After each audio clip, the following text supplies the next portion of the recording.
उत्तराखंड, जिसे देवभूमि कहा जाता है, यहाँ के हर पत्थर, हर पेड़, हर नदी में आस्था बसती है। इन्हीं आस्थाओं में एक नाम है, गोलू देवता। उत्तराखंड के कुमाऊं क्षेत्र में गोलू देवता को न्याय के देवता कहा जाता है। लोग मानते हैं कि अगर इस संसार में कहीं अन्याय हुआ हो, तो गोलू देवता जरूर न्याय दिलाते हैं। लेकिन सवाल यह है कि गोलू देवता कौन थे?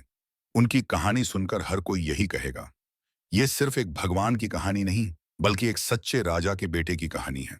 गोलू देवता का जन्म कत्यूर वंश के राजा झालुराई के घर हुआ था। बचपन से ही वे अत्यंत न्यायप्रिय, करुणामयी और प्रजा के प्रति संवेदनशील थे। परंतु राजघरानों में साजिशें भी होती हैं। उनकी सौतेली मां को यह मंजूर नहीं था कि गोलू भविष्य में सिंहासन पर बैठें। उसने षड्यंत्र रचकर गोलू देवता की हत्या करवा दी और उनका सिर नदी में फेंकवा दिया। लेकिन चमत्कार वहीं से शुरू हुआ। कहा जाता है, गोलू देवता का कटा हुआ सिर कमल के फूल पर तैरता हुआ बहुत दूर निकल गया।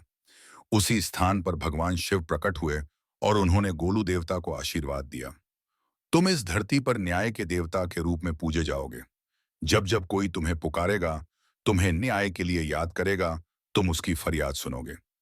यही कारण है कि आज गोलू देवता को लोग घोड़े वाला देवता भी कहते हैं, क्योंकि ऐसा विश्वास है कि वे घोड़े पर सवार होकर अपने भक्तों के दुख दर्द और अन्याय की पुकार सुनने आते हैं। उत्तराखंड के चंपावत और घोड़ाखाल जैसे स्थानों में गोलू देवता के प्रसिद्ध मंदिर हैं। यहाँ भक्त अपनी फरियाद चिट्ठी के माध्यम से भेजते हैं। लोग कहते हैं, अगर किसी के साथ अन्याय हुआ हो और वह सच्चे दिल से गोलू देवता के दरबार में अपनी बात रखे, तो न्याय अवश्य मिलता है। इसीलिए इन मंदिरों में दीवारों पर हजारों चिट्ठियां लटकती हुई दिखती हैं। और जब किसी भक्त को न्याय मिल जाता है, उन्दी वह गोलू देवता के दरबार में जाकर घंटी चढ़ाकर अपना आभार प्रकट करता है। गोलू देवता की कहानी हमें यही सिखाती है, सच्चाई चाहे कितनी भी दबा दी जाए, न्याय चाहे जितना भी देर से मिले, लेकिन अगर आस्था सच्ची हो तो ईश्वर का न्याय जरूर होता है।